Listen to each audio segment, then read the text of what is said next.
Hello बच्चों, so let's understand the question. Question says force acting on a uniform rod having length 2L, area of cross section A, Young's modulus by as shown in the figure. Elongation of the rod हमको बताना है बच्चों. So बच्चों यहाँ पर अगर हम बात करें, हम देख सकते हैं फोर्सेस इस तरीके से दे रखे हैं हमको. तो अगर हम बोलें, अगर हम इस रॉड को स्प्लिट करें इस एंड से बच्चों, इस एंड से अगर हम इस रॉड को स्प्लिट करें दो पार्ट में, ये वाला एंड ए ले लेते हैं, ये बी ले लेते हैं, ये सी. तो बच्चों दो रॉड बनी हमारे पास. एक रॉड बनी ए बी और एक रॉड बनी बी सी. डेफिनेटली दोनों का जो लेंथ है इक्वल है, हम देख सकते हैं.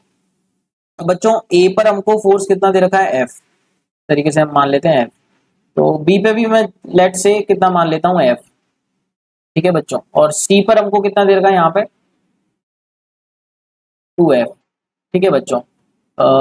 या यहाँ पर बच्चों मैं इसको F मान लेता हूँ या F1 मान लेता हूँ, और यहाँ पर इसको मैं कितना मान लेता हूँ, F. तो बच्चों बी पॉइंट पर जो नेट फोर्स लग रहा है वो इस डायरेक्शन में लग रहा है. कितना, इसकी वैल्यू कितनी दे रखी है, इसकी वैल्यू नहीं दे रखी हमको, बस इतना दे रखा है कि बच्चों, हाँ ये दे रखा है ना, F. तो बच्चों बी पॉइंट पर जो फोर्स लग रहा है वो लेफ्ट डायरेक्शन में लग रहा है, F. तो बी पॉइंट पर फोर्स जो लग रहा है date is F2 minus F1, क्योंकि F2 इधर और F1 इधर. तो F2 माइनस F1 की वैल्यू कितनी दी हुई है, F. तो एक इक्वेशन ये. और बच्चों हम देख सकते हैं इस रॉड के लिए जो फोर्स होगा, मतलब equal and opposite forces develop कराना चाह रहा हूं मैं यहाँ पे. तो F1 को मैं कितना ले रहा हूँ, F, और F2 को मैं कितना ले रहा हूँ, 2F. तो क्या ये मेरी इक्वेशन सेटिस्फाई कर रहे हैं, F2 माइनस F1 F के इक्वल? बिल्कुल कर रहे हैं. 2F minus F F. यानी कि बच्चों हम F1 को कितना ले सकते हैं यहाँ पे, F1 और F2 को कितना कितना ले सकते हैं. F1 को मैं ले सकता हूँ बच्चों F, और इसको ले सकता हूँ 2F.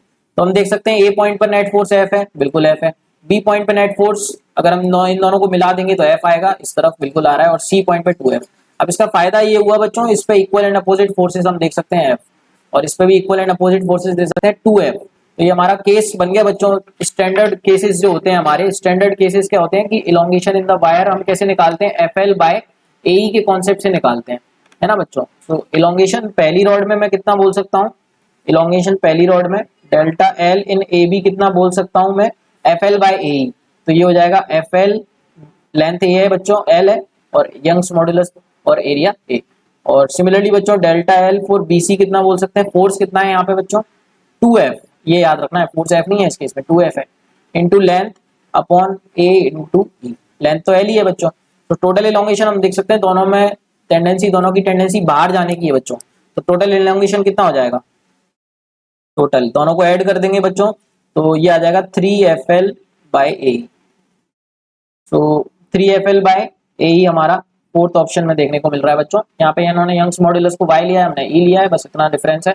So fourth option is the correct answer. I hope you got the answer. Thank you so much and all the very best.